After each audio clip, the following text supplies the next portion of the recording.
I'm Tracy Baxter with today's Record Newswatch. Guilty today following 3 days of deliberations. A federal court jury in White Plains returned guilty verdicts in the murder, racketeering, and narcotics conspiracy trial of former Newburgh Latin Kings street gang leaders Wilson Pagan and Christian Sanchez. Sanchez was convicted on 19 criminal counts. It included his involvement in the murders of rival Newburgh Bloods street gang members Jerome Scarlett and John Maldonado. Pagan was found guilty of 15 counts. It included conspiracy to commit murder. Both now face extensive prison time. They were among 35 defendants arrested by authorities during a sweep that had targeted the Latin Kings gang members in Newburgh. Parents in the Valley Central School District are expected to make their presence felt this evening during a Citizens Advisory Budget Committee meeting in Valley Central's middle school, where members will review cost-cutting options that currently include the possible closing of the district's Maybrook and/or East Coldenham elementary schools. That as part of efforts to deal with an $8.1 million budget shortfall. Maybrook Mayor Dennis Leahy has said shutting down the village school would negatively impact local property values and the local economy. Now look for a full report on the Budget Committee session here at Record Online and in Tuesday's Times-Herald Record. The meeting comes amid word that school districts throughout the Mid-Hudson will lose $2.6 million as a result of cuts to the federal budget. Orange County Executive Ed Diana has called it a dictatorial decision.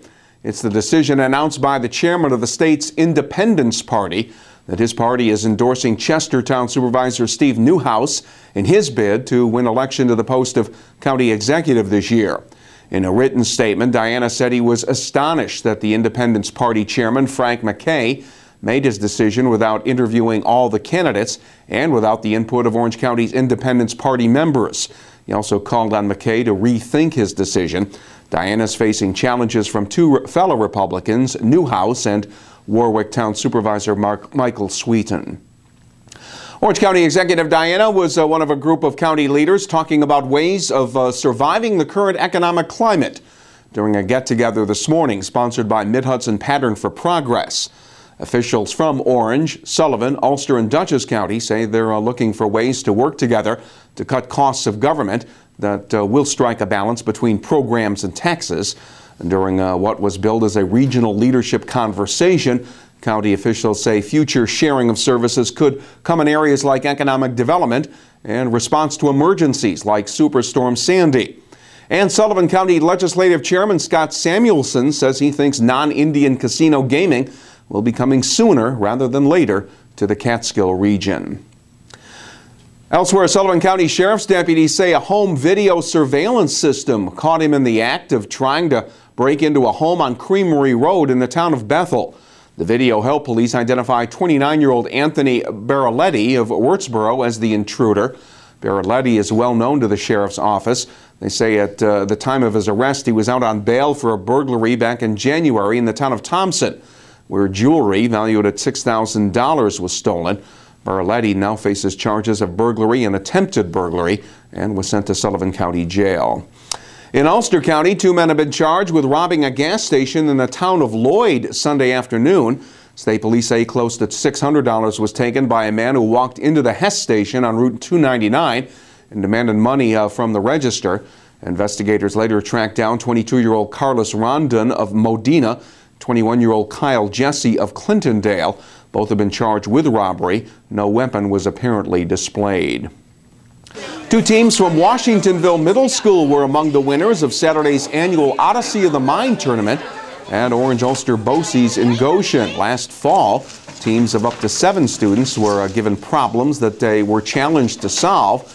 They then had to build props and mechanisms to help them solve the problem.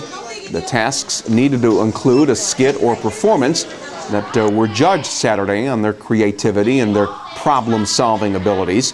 Students in different grade level divisions tackled problems with such titles as Tumblewood and The Email Must Go Through. Winning teams in the 12 different divisions will now compete in the state Odyssey of the Mind competition that's coming up March 23rd in Binghamton. And what do you do when you break into a residence, steal a 52-inch flat-screen TV, but have no way to transport it home. Well, you steal a nearby van so you can make a getaway with your stolen property. Sullivan County Sheriff's deputies say that's what Richard Ramos did. Deputies say Ramos broke into a house on Route 42, then stole a van from the nearby Mr. Willie's restaurant parking lot. The van was found parked outside Ramos's Pine Street residence, and that is where Ramos was apprehended along with a stolen TV.